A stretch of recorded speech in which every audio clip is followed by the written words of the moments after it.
Alright, here we are at Treverton. It's Sunday. What's the date today? 7th? 8th? 9th? September 2008. Our second trip to Treverton with Tim. Whitney's here with his bike. And Tim is unstrapping the garbage.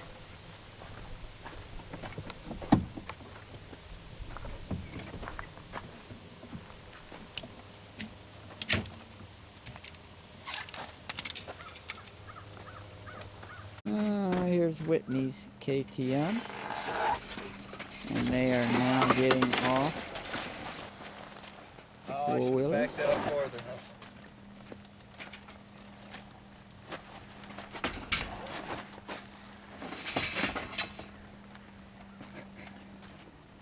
Is this a neutral? Yeah. It's a nice sunny day. It's a little cool, but it's going to get warm.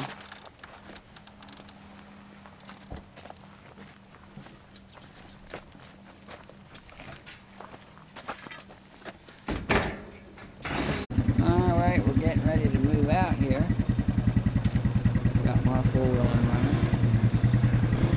He's out here riding around.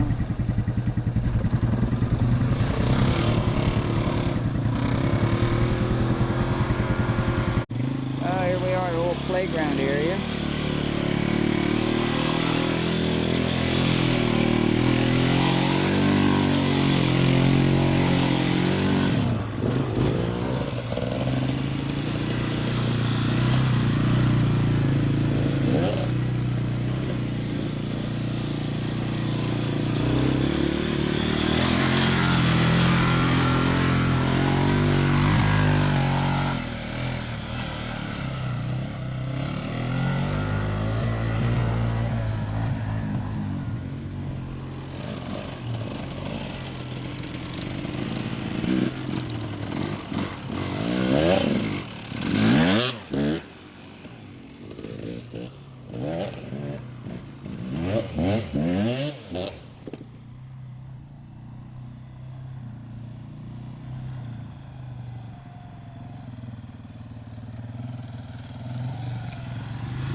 We stopped at this big There's going to be your bulldozer. first test of a fine.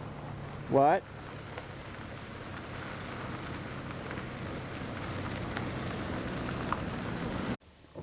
Here we are out in the middle of nowhere, and Tim's climbing a mountain straight up.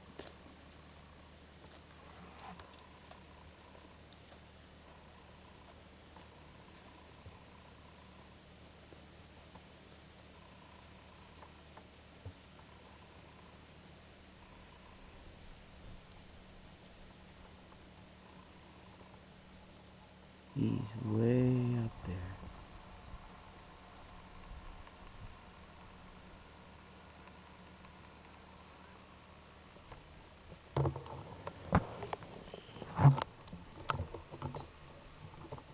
Tim climbed this mountain and it's way up there.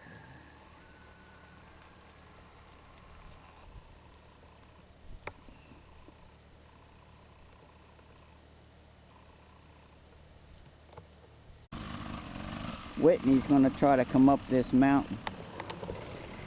Tim is way up there, super high. Now Whit's going to try to make this hill. It's like a wall. I mean, Whitney's going to try to make this hill.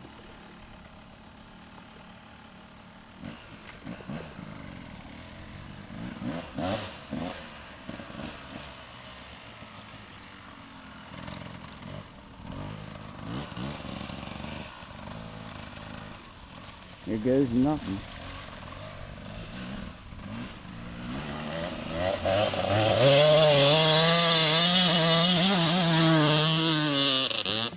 He made it, no problem. Well, way down there at the bottom of the hill is Whitney, way down there. He's maybe going to try to come up this coal hill.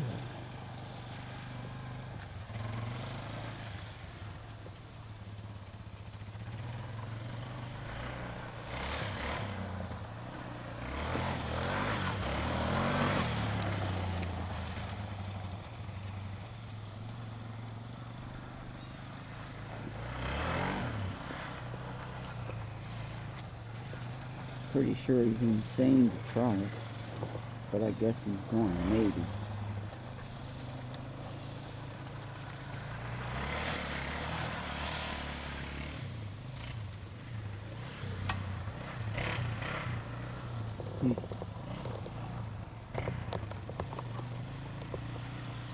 Pretty country up here.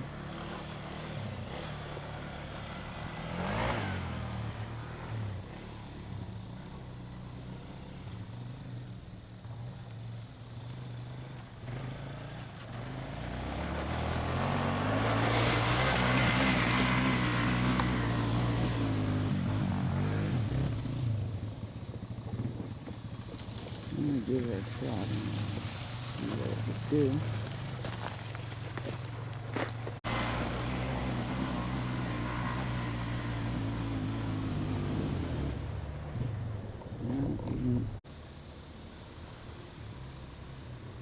Down there,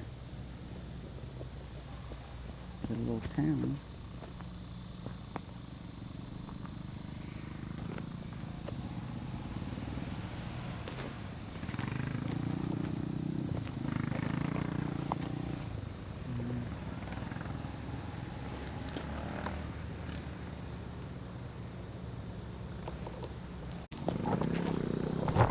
All right, Tim, I'm going to slide down.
You know what I'd like to do? What?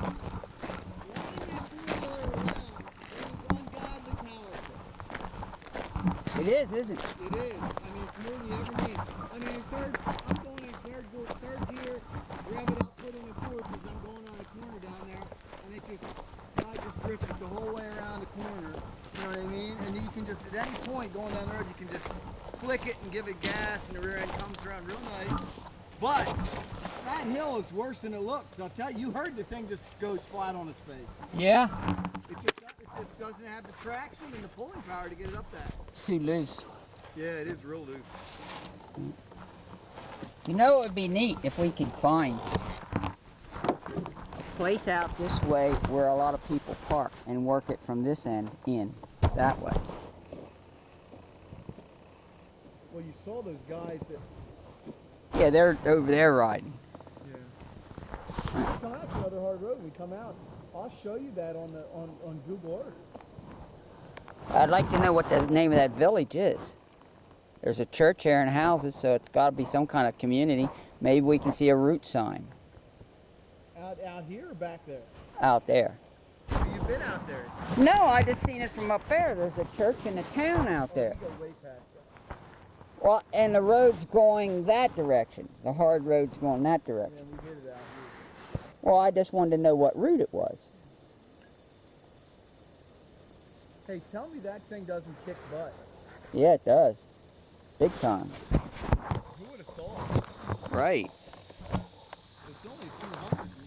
You know that thing makes almost 50 horsepower, if you can believe it. Yeah, that's hard to believe. 50 horsepower. Makes like 46.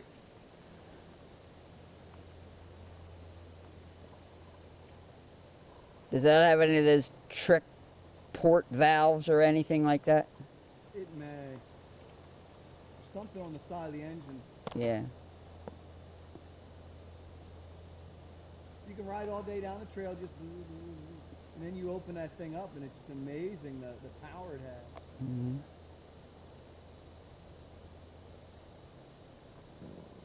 I'll tell you what, going up in that top is a hell of a lot worse than you get up there right on it than looking at it from here. Right. It's an optical illusion. So all that is, this is all the tailings and pre-drilling to get to the mine to begin with. That's what all this is, right? Yep. This is called the overburden. Is that what they call that? Mm-hmm. And it's their responsibility. That's what they're doing up here. They're spending millions and millions to. That's part of that project over there. They're filling in, and they'll plant grass and what have you. Otherwise, this pollutes streams for 500 years. Well, they're working on that too. On Channel 20, they have quite an extensive thing of how they're cleaning up. That's iron in the water from the mines, and they're showing how they brought it back on some communities right now where there's fish in it. No shit. In those rusty... Those suckers, some of them we go by, they run orange. Yeah, orange, yeah. That's all acid, iron, mine drainage. I don't know what they're doing to correct it, but they're doing something. Who's to say that for prior to what, the 1960s, you didn't even really have off-road bikes per se, dirt bike ride. Oh no, there wasn't any until Honda invented it. The three-wheeler. No, Honda started the trend when they brought that 50 to the country. The little scooter. You ever hear the song about the little Honda? The step-through like I have. Did you ever see that step-through? Super Cub. It was a step-through Honda. Yeah, I have one. The 66 one I have. The Beach Boys sing the little Honda song. Oh, okay, I never heard it. Yeah, I can't think of the words right now, but it's nice. It's the song came out when that Honda came to California, and everybody could afford a little bike. It was 50 cc's. It's before the Honda Dream. It's the first. And then from that they made one like that had ATV that had knobby tires on it, didn't they? An off-road version. And then I don't know if you ever remember Henniger. They had a 305 Honda Dream. I know what that is. It was all cast. The fenders were cast, aluminum. Everything was cast. There was no metal. It was a cast fender. Yeah. Twin cylinder, 305. There was a lot of them around.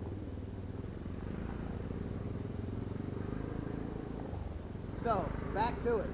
So before this 1970, you didn't have anything, and you watch, is there continues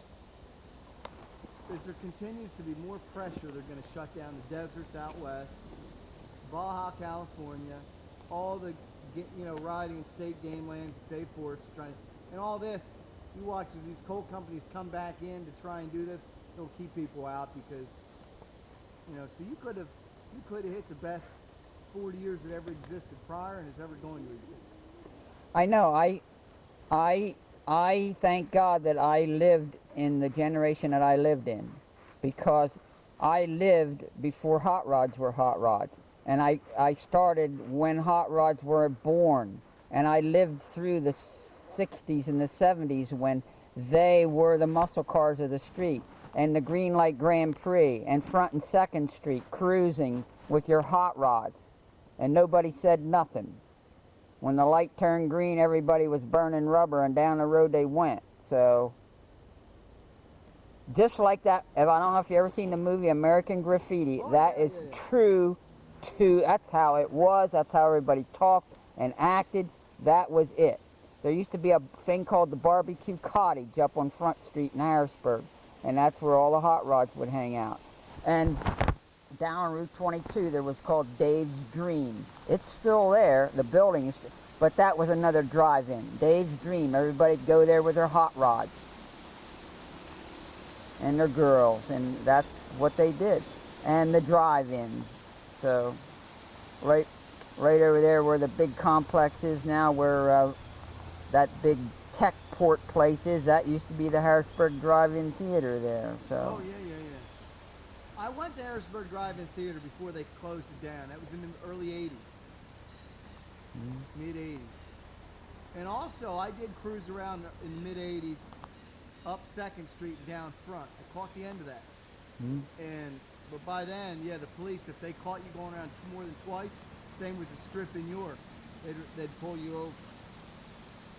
And nobody was doing any drag race or anything like that, but you'd still drive around for girls or whatever else, you know what I mean? My 32 Ford, I used to have lake pipes on it. The one that you take them off. Take the caps off, yeah. He had them in that movie too. My 32 Ford is the same as it was. It hasn't changed. I opened up the rumble seat and everything is in there. They're identical the way I did it. Who has that now? Yeah. You're talking about the truck, right? No. The coupe, the 32 coupe. Didn't you say you saw it over there in New Cumberland? No, it's out in Hornerstown now. It belongs to Butch Conrad, is the guy that owns it. He changed, all he did was change the running gear a little bit, but the interior and everything's the same. It hasn't changed. The rolled and pleated upholstery is coming apart and stuff like that, but the paint's still the same. I'll tell you what, to be in Ellsworth, Maine and see where you were at. No way. That was like on our third, that was end of our, that was our end of our second day of ride. I mean, non-stop. Ride, stop, fill up, eat. Ride, stop, fill up, eat. Ride, stop, fill up, eat. And we got into New Hampshire, and the next day we went out. I stayed at KOA's all the way. We stayed in the outside of, I guess that's Ellesmere, Ellsworth. Ellsworth. Yeah, Ellsworth. We stayed at the KOA right as you go into Acadia, right as you go onto the island. I did too. I guess, yeah. Whenever you can stay at a KOA, man, it's the best thing. Yep. It's real nice and clean. Well, see, when I traveled on Cape Cod, I camped too on Cape Cod at the campgrounds. They weren't KOAs, but they were something. Oh, yeah, and they didn't cater to bikers. Back then, Right. bikers were bad news. Yeah, we had to park our bike outside the campground. You're shitting me. Yeah. They wouldn't even let you park at your campsite. Not on. No kid. They were not biker friendly because of, I guess, the 1%ers. yeah, the Hells Angels of the East Coast and that kind of stuff that would just it's that's why I still have that image of Harley Davidsons. Every time I see somebody on a Harley Davidson, I hate that. Well, and Even though the person might be a preacher, I still hate it because I think of Marlon Brando and all those movies that I seen. Nowadays, the new generation didn't see those movies, so they don't look at it as an image. And to me, or they do, but it's just that the guy that happens to be riding it is an architect or an engineer, and he's 48 years old, and he makes, you know, 80,000 a year, and he buys that because that's exactly what he does want to be, is the image of Marlon Brando or whatever. But he's just a fairy. yeah, it's just like, to me, every time I see all these Harley riders getting Christmas presents for little kids, Yeah. to me, that is a joke. I mean, it is. I look at, oh my, you gotta be kidding, because that image keeps coming back. I can't change my ways of thinking. Well, now the image, you know what the image is? From me, that's your image. My image now, or the image of the average person, maybe I'm not the average image, is middle-aged guys that are tooling around, semi-retired, and they want to buy American, and they're not really into performance, and they like their Harleys, and they spend money on them and whatever else, but they, you know, largely ride them on weekends to the local whatever, or do charity rides, or, you know, did you see that movie Wild Hogs, which was a stupid movie? No. Did you see that? Yeah. He's not allowed to watch that kind of It's stuff. four middle-aged guys that ride down to the local soda shop just on weekends or whatever, and then they decide that let's go on a trip, and they do, and then that's all the trials and tribulations, which is all ridiculous and over the top. But that's the average age of a Harley owner is like 40. The demographic is 48, and average income is like 65,000. Those things are expensive. Yeah. So you know what Hellraisers are ride right now? Crotch rockets. You know what I mean? Oh, I hear them every night. You know when they ride? They ride like from 12 midnight on out on the expressway when there's no traffic, and I know they're trying to get up to 150 or 200 miles an hour. You know what I mean? They're trying to go as fast as right coming in between there and down on the river. There's no place for policemen to sit. Right. And they just move out through there. Oh yeah, and they have, you know, them 4-cylinder, 4-in-1 loud pipes. Don't they sound beautiful? Yeah, I don't care what time of night it is, but the highway travels into my bedroom window. Yeah, they're screaming. Yeah. I know they're And then moving. those guys go out and have a couple drinks. But I mean, those aren't like hooligans or whatever. You know what I mean? That doesn't really exist anymore. But Ducatis, they have their own sound, no matter what. Hey, how about that Ducati? Remember that I had in your garage? Remember that V-twin? How that just put a smile on you, and me and Dave's faces. Mm-hmm. Just like. Yeah. And I took that for a couple spins. When I got it running, got it back, and I tried to twist the front end back. Took it down the street down the road on 15th Street in New Cumberland. In a second. This is in the rain. And just in a second, skip into third gear. And it just spin that rear tire. You know what I mean? It rained and it was drying off. It just in third gear, you just twist the throttle and roll on. Boom! And it just spin the rear. I don't know who the hell rides that dangerous, psychopathic piece of crap. But, you know, compare those inline fours that they produce their horsepower up at 10, 11, 12,000 RPM. This was like at $5,000, that power comes on and, you know, you're rubbing it up, it's like, whoa, and it would just, all of a sudden, feel like the bike stalls as that rear tire just spins. Ridiculous. That thing did sound beautiful, though, didn't it? Yeah. It'd be nice to be out west on that, you know, on big, huge country roads, sweepers, you know, where you can see everything and I can't stand out west. I can't stand that. Really? Oh, I was out there in Kansas and I thought of... No, Kansas sucks. I'm talking everything from here. If you could erase from here to the Front Range of Colorado, but you get up in those mountains of Colorado, it's great. Because there's no trees. So the road turns and you can see no cars, no animals, you can't get killed, and you go right into the corner, around through it. It's just beautiful. But you're right, Kansas takes a whole day to get it. Yeah, but going out there, you could just put the gas pedal on the floor and go to bed. Yeah, it sucks. Horrible. Every time I think of that Kansas, I think of the Wizard of Oz. And when Dorothy or whatever, yeah, what her name was, the tornado came. Yeah. Yeah.